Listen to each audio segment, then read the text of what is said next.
আসসালামু আলাইকুম। এখন বাংলাদেশে উত্তাল ৮ বছরের শিশুকে ধর্ষণ করা হয়েছে। সবাই চাচ্ছে, বেশিরভাগ ম্যাক্সিমাম জনগণ চাচ্ছে যে ধর্ষককে প্রকাশ্যে মৃত্যুদণ্ড দেওয়া হোক।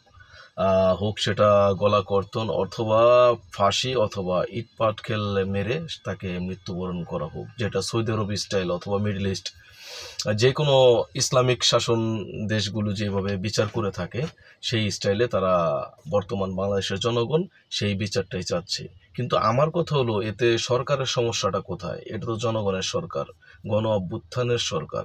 বিশ্বাস করেন, একটা দুইটা তিনটা চারটা পাঁচটা, মাত্র পাঁচটা ধর্ষণকারীর যদি এইভাবে যদি প্রকাশ্যে মৃত্যুদণ্ড দেওয়া হয়, যেমন একটা জুম্মার নামাজের পরে মাইকে এলান করে যে আজকে একজনকে মৃত্যুদণ্ড দেওয়া হবে, সবাই উপভোগ করবেন এবং লাইভ আপনারা কন্টেন্ট তৈরি করতে পারবেন, ফেসবুকে দিতে পারবেন।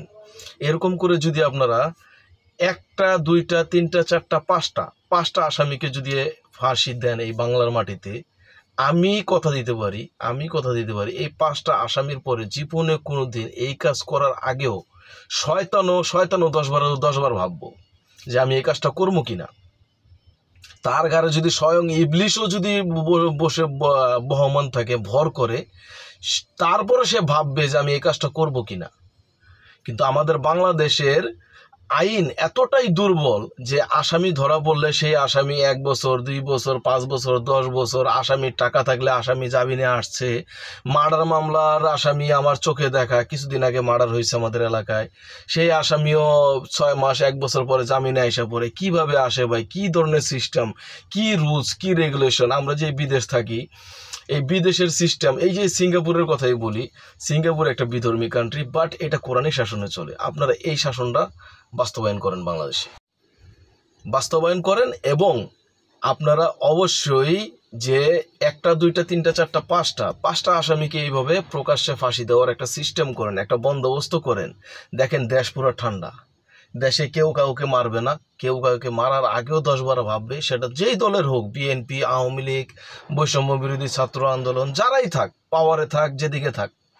ব্যাপারটা হলো আসামিগুলোকে ফাঁসি নিশ্চিত করেন জনসম্মুখে। এটা সৌদি আরব অথবা মিডল ইস্টের যে কোনো দেশের একটা স্টাইলে এইভাবে যদি আপনারা আসামির বিচার করতে পারেন, তাহলে আমি বললাম যে এই বাংলার মাটিতে আর জীবনে কোনো দিন কেউ কাউকে হত্যা করবে প্লাস কোনো মেয়েকে ধর্ষণ করবে সেটা আর হবে না। এখন বলতে পারেন এটা মানবতা বিরোধী, এটা কিছু কিছু সুশীল সমাজের লোকজন বলবে না প্রকাশ্যে হত্যা করা মানবতা বিরোধী। আমি বলতে চাই, সেই সমস্ত সুশীল সমাজের মেয়েদেরকে যে এইসব আসামিরা ধর্ষণ করে, তাহলে কি হবে? তখন আমি তাদের মুখের বক্তব্য শুনবো, আসলে কি এখন কি করা ঠিক কিনা, প্রকাশ্যে ফাঁসি দেওয়া ঠিক কিনা। তখন দেখবেন সেই সমস্ত ভুক্তভোগী নামধারী সুশীল সমাজ তারাই বলবে যে না না না, তাদেরকে দিতে হবে, কারণ এখন নিজের পরিবারের উপরে পড়ছে। যতক্ষণ না বন্ধু তাদের পরিবারের উপরে না পড়বে, তারা এই সমস্ত আলাপ করেই যাবে। আর বাংলাদেশের আইন যদি এরকম হয়, আমি কথা দিলাম জীবনে কোনদিন ধর্ষণ, হত্যা, চাঁদাবাজি, যে কোনো কিছু বন্ধ করা সম্ভব না। বাংলাদেশে কোরআনের আইন প্রতিষ্ঠিত করতেই হবে, এমনকি এটা যত শীঘ্রই তাড়াতাড়ি, অ্যাজ সুন অ্যাজ পসিবল আইন এটা বাস্তবায়ন করতে হবে। যাক, আর বেশি কথা বললাম না, ইফতারি করতে যাব, গাড়িতে বসে আছি, বন্ধু বান্ধব অপেক্ষা করতেছে। ভালো থাকেন, সুস্থ থাকেন, আল্লাহ হাফেজ।